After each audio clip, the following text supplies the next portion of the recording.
जब जेम्स नाम का एक आदमी पहली बार अपने बेटे को गोद में लेता है तो उसे लगता है कि बच्चा बहुत छोटा है, लेकिन ये बात उसे एक अच्छा पिता बनने से नहीं रोकती। सालों बाद उसका बेटा पेपर थोड़ा बड़ा हो जाता है और जेम्स को अपना सबसे अच्छा दोस्त मानने लगता है। वो दोनों ज्यादातर समय साथ बिताते हैं और उन्हें एक ही चीजें करने में मजा आता है। भले ही उनकी माँ एम्मा को अक्सर लगता है कि वो दोनों बहुत ज्यादा खेलते हैं। जेम्स का दूसरा बेटा लंदन भी ज्यादातर समय ट्रेनिंग करता है ताकि उसे सेना में भर्ती कर लिया जाए, लेकिन दुर्भाग्य से लंदन को अमेरिकी सेना में स्वीकृति नहीं मिलती और वो इस बात से बहुत दुखी हो जाता है। इसी दौरान पेपर और उसके पिता एक दुकान पर होते हैं जहां जेम्स को एक जोड़ी जूते बहुत पसंद आते हैं।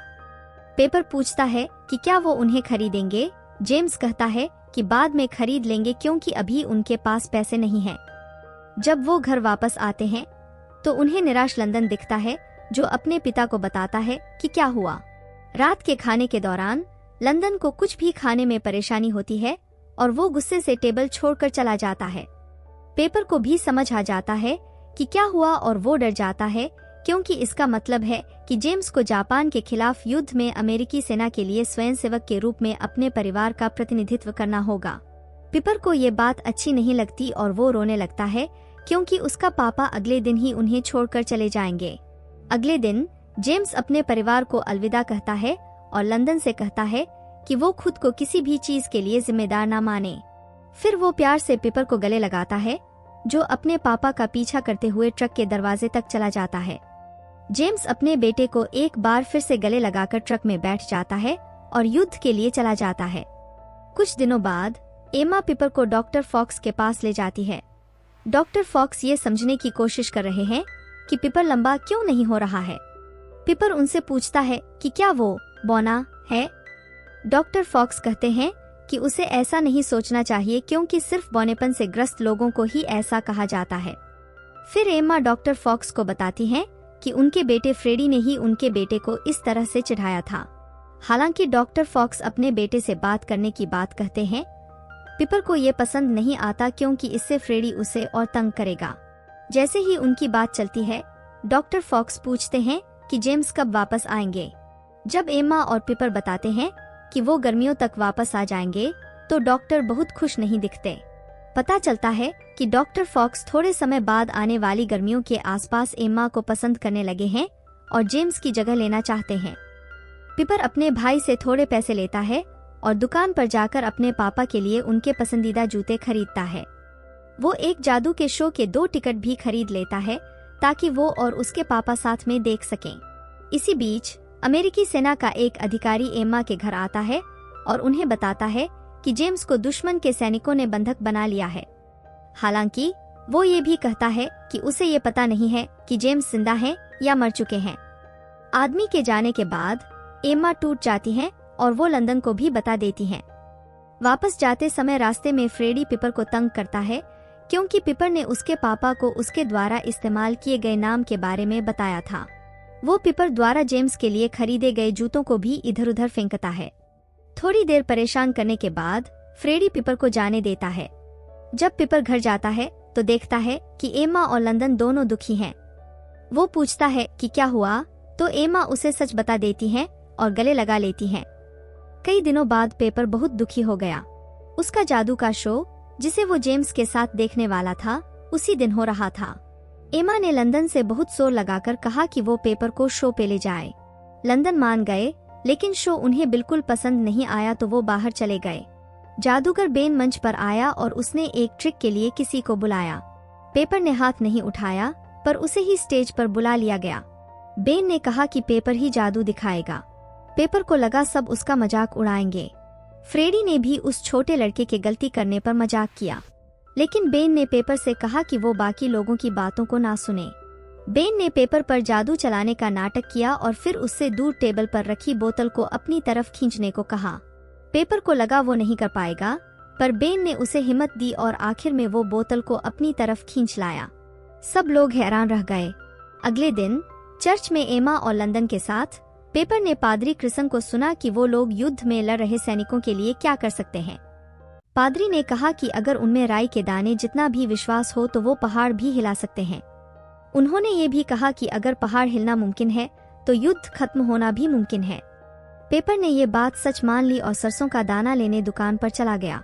वहां से निकलते वक्त वो हाशिमोतो नाम के एक जापानी आदमी से टकरा गया। फिर उसने लंदन और सैम को बताया कि दुकान में एक जापानी आदमी है। वो लोग दुकान पर गए और दुकानदार को उस आदमी को कुछ भी बेचने से रोक दिया क्योंकि वो उसे दुश्मन समझते थे। लेकिन शहर के पादरी फादर ओलिवर वहां आ गए और उन्होंने बताया कि हाशिमोतो उनके साथ हैं और जो भी उन्होंने खरीदा है वो उन्हें दे दिया जाए। बाद में सैम ने लंदन और पेपर को बताया कि वो जापानियों से नफरत करता है क्योंकि उन्होंने उसके बेटे को युद्ध में मार डाला। सैम बहुत दुखी लग रहा था। पेपर ने कहा कि वो काश हर जापानी को पीट सके। उस रात लंदन पेपर को हाशिमोतो के घर ले जाता है और मिलकर वो घर पर पत्थर फेंकते हैं जब तक कि दरवाजे का शीशा नहीं टूट जाता। दुर्भाग्य से लंदन को सजा के तौर पर जेल भेज दिया जाता है, जबकि पेपर को सिर्फ माफी मांगने के लिए चर्च जाना पड़ता है। माफी मांगने के बाद पेपर क्रिस्पिन और ओलिवर से मिलने जाता है और उन्हें बताता है कि वो अब और नहीं कर सकता। फिर पेपर क्रिस्पिन से पूछता है कि उसने जो ये कहा था कि सरसों के दाने से पहाड़ को हिलाया जा सकता है, उसका क्या मतलब था। वो क्रिस्पिन को दिखाता है कि अब उसके पास सरसों का दाना है, लेकिन पादरी बताता है कि बात ऐसी नहीं है। पेपर पूछता है कि क्या पहाड़ को हिलाने के लिए उसे बेन जैसे जादू की जरूरत है, लेकिन क्रिस्पिन कहता है कि वो सिर्फ आस्था की बात कर रहा था। समझाने के बाद भी पेपर को क्रिस्पिन की बात समझ नहीं आती। तब ओलिवर कहता है कि वो उसे समझाएगा। ओलिवर पेपर को टेबल पर रखी बोतल को अपनी शक्ति से हिलाकर दिखाने के लिए कहता है। पेपर ऐसा नहीं कर पाता, लेकिन ओलिवर खुद ही बोतल को हटा देता है। फिर ओलिवर कहता है कि यही आस्था का काम है और भले ही पेपर ने कोई शक्ति इस्तेमाल नहीं की, बोतल हिल गई। वो ये भी कहता है कि अगर ये भगवान की इच्छा हो तो कुछ भी हो सकता है। जब पेपर फिर भी आस्था के बारे में पूछता है तो ओलिवर एक लिस्ट निकालता है और उस छोटे लड़के को कुछ काम पूरे करने के लिए कहता है ताकि उसकी आस्था मजबूत हो सके। ओलिवर लिस्ट में एक आखिरी चीज भी जोड़ देता है, लेकिन जब पेपर देखता है तो उसे अच्छा नहीं लगता क्योंकि पादरी चाहता है कि वो हाशिमोतो से दोस्ती करे। हालांकि वो ये मान लेता है अगर इससे उसके पिता वापस आ सकते हैं। फिर जब ओलिवर कहता है कि अगर ये भगवान की इच्छा हो तो जेम्स वापस आ जाएगा, तो पेपर कहता है कि चूंकि कुछ भी असंभव नहीं है तो वो लिस्ट जल्दी खत्म करने की कोशिश करेगा ताकि उसके पिता जल्दी वापस आ सकें। लिस्ट शुरू करने के लिए पेपर माफी मांगने के लिए हाशिमोतो के घर जाता है, लेकिन हाशिमोतो ज्यादा दिलचस्पी नहीं लेता।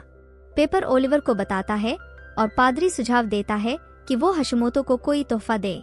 अगले दिन पेपर एक कोल्ड ड्रिंक की बोतल खरीदता है और हाशिमोतो के पास ले जाता है, लेकिन वो उसे कूड़ेदान में फेंक देता है। वो फिर से ओलिवर को बताता है और पादरी कहता है कि वो हाशिमोतो के साथ घूमने फिरने की कोशिश करे। फिर वो हाशिमोतो के घर जाता है और पता चलता है कि ओलिवर ने हाशिमोतो को फोन किया था, तो वो पेपर के साथ घूमने के लिए तैयार हो जाता है। वो आखिरकार आइसक्रीम खरीदने के लिए एक दुकान में जाते हैं, लेकिन दुकानदार सिर्फ पेपर को ही आइसक्रीम बेचता है। हालांकि बाहर निकलने के बाद हाशिमोतो आइसक्रीम पेपर से ले लेता है, ये कहते हुए कि उसे बहुत दिनों से आइसक्रीम नहीं खाई। तब पेपर पूछता है कि क्या वो हाशिमोतो को अपनी लिस्ट से हटा सकता है। ये सुनकर हाशिमोतो हैरान हो जाता है कि ओलिवर ने पेपर को ये लिस्ट उसके पिता को वापस लाने के लिए दी थी। साथ घूमते वक्त हाशिमोतो ओलिवर को बताता है कि पेपर को वो लिस्ट देना अच्छा विचार नहीं है, लेकिन ओलिवर, जो एक पादरी है, कहता है कि अगर ये भगवान की मर्जी है तो जेम्स वापस आ जाएगा। फिर हाशिमोतो कहता है कि उसे उम्मीद है कि ओलिवर का ये प्लान पेपर के दिमाग को खराब नहीं करेगा। अगले दिन ओलिवर को अचानक शहर से बाहर जाना पड़ता है, लेकिन जाने से पहले पेपर उससे मिल लेता है। भले ही पेपर कहता है कि उसने लिस्ट से हाशिमोतो का नाम काट दिया है, ओलिवर उसे तब तक हाशिमोतो से दोस्ती करने के लिए कहता है जब तक उसकी आंखों में नफरत ना खत्म हो जाए। वो ये भी कहता है कि अपनी यात्रा से वापस आने पर पेपर को लिस्ट में मदद करता रहेगा। फिर पेपर लंदन से मिलने जाता है और उसे बताता है कि वो जेम्स को वापस लाने की कोशिश कर रहा है, लेकिन लंदन लिस्ट देखकर कहता है कि हाशिमोतो से दोस्ती करना अच्छा विचार नहीं है। पेपर के जाने के बाद फ्रेडी उसे तंग करने की कोशिश करता है, लेकिन हाशिमोतो आसपास होता है और पेपर को वहां से निकालने में मदद करता है। पेपर जल्दी ही घर लौटता है और एम्मा को रोते देखता है। ये देखकर वो हाशिमोटो के घर जाता है। अगले दिन वो हाशिमोटो से लिस्ट में मदद करने के लिए कहता है और हाशिमोटो मान जाता है। फिर वो हाशिमोटो की मदद से एक बीमार व्यक्ति से मिलने जाकर, एक बेघर आदमी को आश्रय देकर और एक बच्चे के लिए कपड़े दिलाकर कुछ चीजें पूरी करता है। अगले दिन फॉक्स फ्रेडी को एम्मा के घर लाता है ताकि जेम्स के बारे में जो उसने सुना है उसके लिए सहानुभूति दिखा सके। फॉक्स अपनी बात कहने के बाद एम्मा को रात के खाने के लिए बुला लेता है। भले ही पेपर को ये पसंद नहीं आता, फॉक्स लंदन को भी जेल से रिहा करवा लेता है और डॉक्टर को मदद के लिए धन्यवाद देता है। हालांकि फॉक्स कहता है कि उसने ये एम्मा के लिए किया। कुछ देर बाद फ्रेडी ने टेबल से उठने की इजाजत मांगी और जाने के बाद वो पेपर के कमरे में चला जाता है। पेपर उसे देखता है और तुरंत उससे लड़ने की कोशिश करता है, लेकिन फ्रेडी उसकी लिस्ट छीन लेता है और उसे धमकाता है कि अगर उसने कोई गड़बड़ की तो वो उसे पीटेगा। बाद में उस दिन पेपर हाशिमोटो को ये सब बताता है। हाशिमोटो उसे वापस जाकर अपनी लिस्ट लेने के लिए कहता है, लेकिन पेपर कहता है कि वो फ्रेडी से लड़ने के लिए बहुत छोटा है। हालांकि हाशिमोटो उसे एक कहानी सुनाता है कि कैसे एक छोटे से सैनिक ने एक ताकतवर समुराई को हरा दिया था। इस कहानी से पेपर को फ्रेडी का सामना करने की हिम्मत मिल जाती है। फ्रेडी गुस्सा हो जाता है और लिस्ट फाड़ देता है। वो पेपर को धक्का भी देता है। पेपर गुस्से में आ जाता है और फ्रेडी को सबक सिखा देता है, जिससे सब लोग चौंक जाते हैं। अगले दिन पेपर अपनी सूची पर बची हुई चीजों को देखता है और एम्मा उसे बताती है कि वह दोपहर के भोजन के लिए एक दोस्त को घर ले आए ताकि वह भूखे को खिलाने का काम कर सके। पेपर हाशिमोटो को घर बुलाता है, लेकिन एम्मा को खेद है। फिर भी पेपर कहता है कि हाशिमोटो उसका दोस्त है। तब एम्मा उसे खुशी खुशी अंदर ले आती है और कुछ देर बाद वे तीनों हाशिमोटो के परिवार के बारे में बात करते हैं जबकि वे खाते हैं। अचानक लंदन घर लौटता है और हाशिमोटो को घर में देखकर हैरान हो जाता है। वह तुरंत एक बंदूक लेकर आता है और हाशिमोटो को मारने की धमकी देता है, लेकिन एम्मा उसे रोकती है और उसे छोड़ती है। पेपर घर से हाशिमोटो के पीछे निकलता है, लेकिन लंदन और सैम फिर से उसे परेशान करने के लिए जल्दी ही आ जाते हैं। पेपर लंदन को रोकने की कोशिश करता है, लेकिन उसका भाई कहता है कि अगर वह वाकई अपने पिता को वापस लाना चाहता है तो उसे हाशिमोटो के साथ घूमना बंद करना होगा। लंदन ये भी कहता है कि ये लिस्ट काम नहीं कर सकती, लेकिन पेपर कहता है कि वो अपने विश्वास से बहुत कुछ कर सकता है, चाहे पहाड़ को ही हिलना पड़े। लंदन तब अपने छोटे भाई को पास का पहाड़ दिखाता है और उसे हिलाने के लिए कहता है। हाशिमोटो पेपर को कुछ न करने के लिए कहता है, क्योंकि लंदन सिर्फ उसे शर्मिंदा करना चाहता है, पर छोटा बच्चा जिद करता है कि वो ये कर सकता है। वो बेन के शो में बोतल को हिलाने जैसा करने की कोशिश करता है, लेकिन पहाड़ नहीं हिलता। इस कोशिश में अचानक जोर का भूकंप आ जाता है और सब लोग चौंक जाते हैं। वो सोचते हैं कि पेपर ने ये भूकंप ला दिया। इसी बीच ओलिवर वापस आता है और उसे सब कुछ बताया जाता है। पेपर को व्हाइट हाउस से एक खत मिलता है जिसमें लिखा है कि सैनिक तभी वापस आएंगे जब युद्ध खत्म होगा। वो हाशिमोटो से पूछता है कि जापान कहाँ है। ये सुनकर पेपर कहता है कि वो युद्ध खत्म करने की कोशिश करना चाहता है। हाशिमोटो पेपर से सच बोलने का फैसला करता है और कहता है कि लिस्ट पूरी करने से शायद जेम्स वापस न आए। पेपर पूछता है कि क्या उसे रुक जाना चाहिए। हाशिमोटो कहता है कि उसे वो चीजें करनी चाहिए जो समझ में आए, लेकिन पेपर रुकता नहीं और सूरज की तरफ अपनी शक्ति लगाता है ताकि युद्ध खत्म हो जाए। पूरे शहर के लोग उसे हर रोज कोशिश करते देखते हैं। आखिरकार वो थक जाता है। कुछ दिनों बाद जब पेपर साइकिल चला रहा होता है तो उसे कुछ लोग रोकते हैं। वो बताते हैं कि उसने जो किया उसका असर हुआ है। अमेरिकी सेना ने जापान पर बम गिराया है, जिससे युद्ध में उन्हें बढ़त मिली है और शायद जल्दी ही युद्ध खत्म हो जाएगा। ये सुनकर पेपर खुश हो जाता है, लेकिन घर जाने पर एम्मा कहती है कि ये अमेरिकी बंधकों के लिए अच्छा नहीं हो सकता क्योंकि जापानी लोग उनको मार देंगे। उसी रात लंदन और सैम हाशिमोटो के घर उसे पीटने के लिए जाते हैं। वो सैम के बेटे और युद्ध में मारे गए लोगों का बदला लेना चाहते हैं। सैम हाशिमोटो को इतना बुरी तरह मारता है कि वो मरने वाला होता है। सैम घर से भाग जाता है, लेकिन लंदन को हाशिमोटो पर तरस आता है और उसे अस्पताल ले जाने का फैसला करता है, भले ही उसे हमले के लिए गिरफ्तार कर लिया जाए। पेपर और एम्मा अस्पताल में हाशिमोटो को देखने जाते हैं। लेकिन ओलिवर उन्हें बताता है कि उनके दोस्त की हालत बिगड़ती जा रही है। पेपर अपनी लिस्ट चेक करता है और उसमें उसे ये काम लिखा मिलता है कि मृतकों को दफनाना है। ये देखकर वो डर जाता है। हाशिमोटो को बेहोश देखकर पेपर को लगता है कि शायद उसे अपने पापा या फिर अपने नए दोस्त को दफनाना पड़े। कुछ दिनों बाद अमेरिकी सेना का एक अफसर एम्मा से मिलने आता है। वो बताता है कि जापान से खबर आई है कि जेम्स मर चुका है। ये सुनकर एम्मा टूट जाती है और लंदन को भी बहुत बुरा लगता है। पेपर भी बहुत रोता है। जेम्स के अंतिम संस्कार में एम्मा ही उसे संभालती है। अगले दिन हाशिमोटो ठीक हो जाता है और अकेले बैठे पेपर से मिलता है। पेपर कहता है कि वो ये नहीं मान सकता कि लिस्ट से अपने पापा को वापस ला सकता था, लेकिन हाशिमोटो कहता है कि ये लिस्ट सिर्फ ये बताती है कि वो जेम्स से कितना प्यार करता था।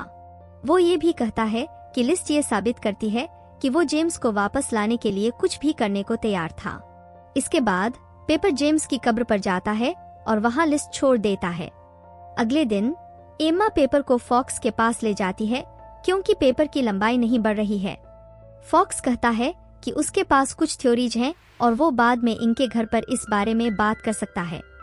लेकिन एम्मा कहती है कि भले ही वो अच्छा है, वो जेम्स के बाद किसी और से शादी करने के बारे में नहीं सोच सकती। ये सुनकर फॉक्स खुश नहीं होता, लेकिन वो इसे सह लेता है। कुछ दिनों बाद अमेरिकी सेना का एक और अफसर एम्मा से मिलने आता है और बताता है कि जेम्स जिंदा है। दरअसल अमेरिकी सेना के गांव पर हमले के बाद जेम्स को गोली लग गई थी, लेकिन किसी और ने उसके जूते चुरा लिए थे। बाद में उस आदमी के मारे जाने पर उसके जूतों पर जेम्स का टैग मिला था, जिसकी वजह से सबने सोचा था कि जेम्स ही मर गया। ये सुनकर एम्मा को बहुत राहत मिलती है और लंदन भी पेपर को ये खुशखबरी सुनाने जाता है। वो बताता है कि पेपर की लिस्ट काम कर गई और अब वो सब अस्पताल में जेम्स से मिलने जाएंगे। अस्पताल में पेपर देखता है कि लंदन ने उनके पापा के लिए नए जूते लाए हैं। वो अपने भाई को धन्यवाद देता है। आखिरकार वो अस्पताल पहुंचते हैं और जेम्स से मिलते हैं। जेम्स पेपर को देखकर बहुत खुश होता है और वो दोनों गले लगते हैं। इसके बाद एम्मा और लंदन भी उनके पास आ जाते हैं।